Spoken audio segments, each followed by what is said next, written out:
这一期视频呢，我们来讲解一下如何给你的 iMovie 视频项目添加背景音乐或者是音效。好，那大家现在看到呢，是我在上一期节目里面已经导入的2段视频，我们现在帮它添加音效。大家看到右上角有一个加号，在这里我们点击这个加号。好，我们之前呢一直用过的是这个 Media 添加这个视频的素材，那我们现在把它换到 Audio。换成 Audio 之后呢，这个是根目录，换到 Audio 之后，那它有3个目录夹，第一个是 Soundtrack， 第二个是 My Music， 第三是 Sound Effect。Soundtrack 这里面是它软件自带的一些音乐。我们比如说上面灰色的呢是它由于版权问题无法在你这个地方用的，那看这个它白色的就是你可以用的，比如说我们选定了这个，如果你觉得它还可以的话，点加号，它直接就跳到你的这个视频下方了。那么现在你注意，你一共有2组音乐，第一组是这个同期声，对吧？这些人在欢呼的。那第2组呢，是你添加的音乐。在没有做任何调整的时候，我们听一下。好，那我们现在听到的呢，基本是你这个同期声的音乐，同期声的声音。那现在呢，我们点一下它的声音太大了。点完之后呢，像我们刚才讲的，在586里面把它调低，把这个人的欢呼声调低，比如说我们给它30%左右，这样子。好，那我们再听一下现在的效果怎么样？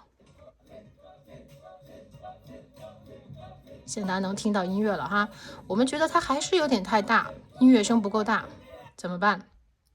再把这个继续调小，我们比如说调到10%，在这里。好，那我们同时呢，可以把音乐声调大，那你就单击一下这个音乐，然后单击之后呢，这里显示的就是这个音乐的量，我们把它调高一点，从100，比如调到130。好，我们再听一下现在效果。好，大家现在就可以听到。所以呢，你就可以把这个声音调小，然后把下面声音调大，来达到你想要的效果。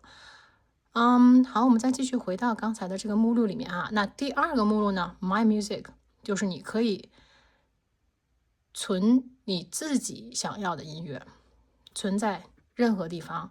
像这个 file 是可以用比较多的，你可以存在你的 Google Drive 里面啊，或者是你的其他文档里面都可以，看你想放在哪里。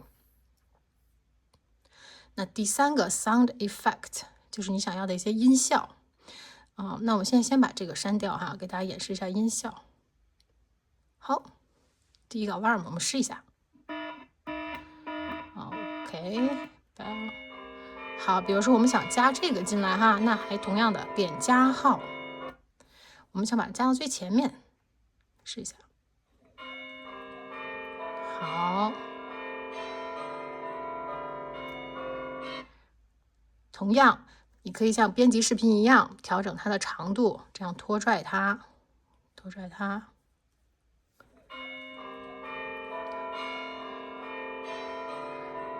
或者是可以调整它的大小，声音大小，来达到你想要的效果。